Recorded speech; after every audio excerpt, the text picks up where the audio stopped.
Hey everyone, it's Lisa Ingalls here, coming to you from Oakland, California with this week's Interstate Insight. So it's now 5 weeks into the new year, and I wanted to check in with you to see how it's going so far. I wanted to see if you've made any progress on your resolutions. Now, if so, great, congratulations. But if not, don't feel bad, because what I've learned over the past 20 years of coaching people is that most of us are never given the tools and resources that we need in order to live our life by design instead of by default. In fact, have you ever wondered why it seems so easy to start off the new year super excited about your resolutions? You maybe have this wonderful picture of what your body, your health, your finances, your relationships are going to look like when you achieve this resolution, and then that wonderful picture sort of starts to get fuzzy, and maybe it begins to fade away for you after about a month. Well, what I'd like to do today is to look at some of the most commonly broken resolutions and why they're so hard to keep for at least 60% of the population. And then what I'd like to do is offer you a solution. So let's look at the 4 most commonly broken resolutions, and I want you to see if you can relate to any of these. Now, the first most commonly broken resolution is to lose weight and exercise more. Now, the fact is that this is the #1 resolution across the board, yet in America, at least 13 states have obesity rates above 60%. The second most commonly broken resolution is to make and save more money, but unfortunately, many companies these days just aren't really giving much more than a 3%, 2.9% raise to their employees, and you top that off with inflation, and it makes it pretty hard, a pretty big challenge to make and save money. Now, the third most broken resolution is to manage stress and overwhelm, but most of us are so overcommitted in our lives that we never seem to tame the stress monster, no matter how hard we try. And the fourth most commonly broken resolution is relationships, either improving the one that we're in or finding that perfect one. Now, the inherent problem with this resolution is that most of us want to change the other person, their behavior, their habits, but we can't control anybody except ourselves.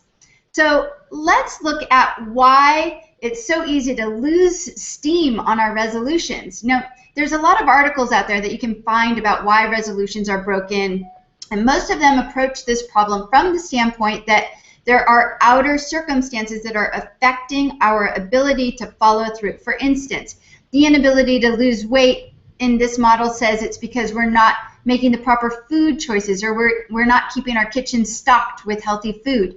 Or the inability to save money has to do with the economy, the company that we work for, or the inflation.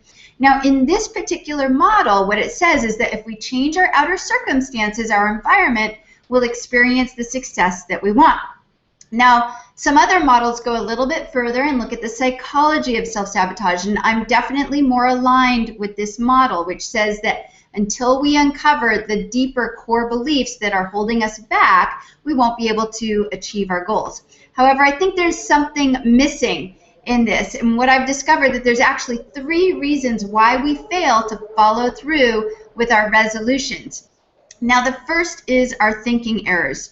What we believe to be possible or impossible becomes our reality, and without changing those thinking errors, nothing is going to change for us. Now, the second reason builds on this idea of thinking errors, and that is this idea of condition-based living versus vision-based living. And as my coach Mary Morrissey says, you can't get to your dream, you must come from it. And what she means by this is that we must reverse engineer our lives so that we're always living from our vision and making choices and actions based on our vision versus what most of us normally do, which is make choices and take actions based on our current conditions. Now, the last reason why most of us fail to live the life that we would love is because of our lack of understanding and knowledge of the key principles of creation. In other words, most of us have never been taught how powerful we actually are. And we've been misusing our creative abilities simply because we were never taught in school. Nobody ever taught us how to use our creative abilities. So if you are someone who's at the point where you feel like you might need some help to really break through this year, then I have something for you. It's called the Resolution Solution Home Study Program. Now, at the beginning of this year, I had a private VIP day for my high-end clients, and I recorded it, and I made it into a home study program called the Resolution Solution. And in this program, you're going to learn the exact step-by-step process that I teach my own clients, my private clients, to create the life that they would love to live using these 3 principles that I just described to you. So if you're feeling stuck on your resolution or losing motivation, or you're just not sure what next steps you need to take, then this self-study program is definitely for you. You can check it out by clicking the link below this video. I'm offering you this program at a fraction of the price that I normally charge for something like this. I've made it very affordable for anyone and everyone.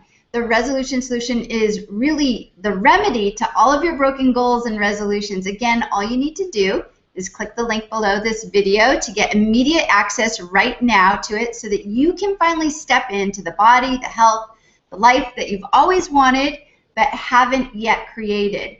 So that's it for this week. Again, I'm Lisa Ingalls, your Radical Breakthrough Specialist, and I'll see you next time right here for your Interstate Insight of the Week.